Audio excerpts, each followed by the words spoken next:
Who is John Galt? That's the opening line of Ayn Rand's famous novel, Atlas Shrugged. And we come to learn that John Galt is a creator and a philosopher and inventor who symbolizes the power and the glory of the human mind. And he has a famous oath, an oath that really helps us understand Rand's philosophy of life. And the oath is this. He says, "I swear by my life and my love of it that I will never live for the sake of another man, nor ask another to live for mine." The philosophy of Ayn Rand places each human being at the center of his or her universe and makes that human being absolute. If you're familiar with her, you know that she wrote 4 major novels. The other famous one is The Fountainhead. Howard Rourke is the hero of this novel. And Ayn Rand's heroes are always perfect. Critics dismiss these heroes as plastic and one-dimensional and unbelievable. In 1949, Gary Cooper starred as Howard Rourke in the movie rendition of The Fountainhead, but he found it very difficult to portray a hero with no flaws, no inner conflicts. And he certainly just could not pull it off. And the critics called his acting pathetic. I wonder if it isn't just simply that no one can be that perfect. There aren't even any characters in the Bible that are relentlessly good. Abraham tried to pass off Sarah as his sister.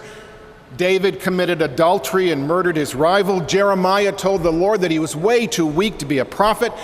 Peter was a coward in spite of being the rock. Paul's temper bursts out of his writing in a disturbing way. Yet in all these characters, flawed as they are, we see God at work, correcting them, calling them, drawing them to himself, transforming them. And they all work together. No one person has all the answers. And when the church began, it was a community concerned about one another, not just about the self. That second reading today, the letter of James, challenges the church because he saw the community not living up to what Christ called it to. You see, James wanted the church to grow up into this beautiful picture and pattern that God had set before it. He wanted the church to live out with enthusiasm the lifestyle that it was capable of. And he wanted those who called themselves followers of Christ to have the Word of God written on their hearts. But what did James see? He saw a gap between what the church believed and what the church lived out. For James, the faith community was falling short of its goal. So he was inspired to write an instructional manual. That's what his letter is. An instructional manual for the daily living out of the Christian faith. And his premise was this, that we must not only speak the Christian faith for everyone to hear, we must also try to live out the Christian faith so that everyone can see it and feel it. For James, faith depended not only on outward expressions, words and actions, but also on how far these words traveled inward to a person's heart. Unfortunately, the philosophy of Ayn Rand seems to permeate our culture these days. According to new research over the past 50 years, Americans have increasingly emphasized me over we. or individualism over community. And that's based on a very heavy-duty analysis of words and phrases that have appeared in American books published in the last 50 years. What the researchers did is they used Google Books. They scanned 750,000 Google Books, and they compared the frequency between me words like all about me, I am the greatest, I love me, my needs. They compared it with we words like community goals, we are one, work as a team, common good. The researchers concluded that the results showed an increasing focus on the solitary self. And these trends reflect a sea change in American culture towards more individualism. If you read the New York Times yesterday or the Post this morning, you may have read David Brooks's column, and he writes about this hyper-individualism that's taking over our country. But he also refers to a wonderful talk that Condoleezza Rice gave this week, where she subtly emphasized how our individual destinies are dependent upon the social fabric and upon public institutions like schools, just laws, and our mission in the world. Brooks wrote, "Her powerful words were not I and me, but we and us." Bob McAllister was a man who had great plans for his life. At 23, he was an attaché to Senator Strom Thurmond. He would accompany the senator on the floor of the Senate, and when he met with the president at the White House, he would be there. Well, after a while, Bob took up a career in broadcasting. He worked 12 to 16 hours a day to make a big name for himself. He married, but his marriage failed because he never saw his wife. But then he kept setting higher and higher goals for himself, and he met every single one of them, and some. Well, one sweltering day in July, as Bob was rushing to get to work a bit early, he noticed something very large blocking part of the road ahead.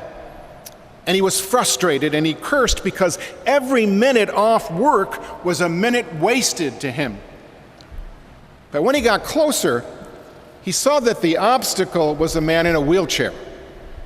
Sweat was running off him as he strained to roll his wheelchair along the pavement right in the middle of traffic. Cars were speeding past him, just inches away on both sides. Then Bob McAllister did something he had never, ever done before.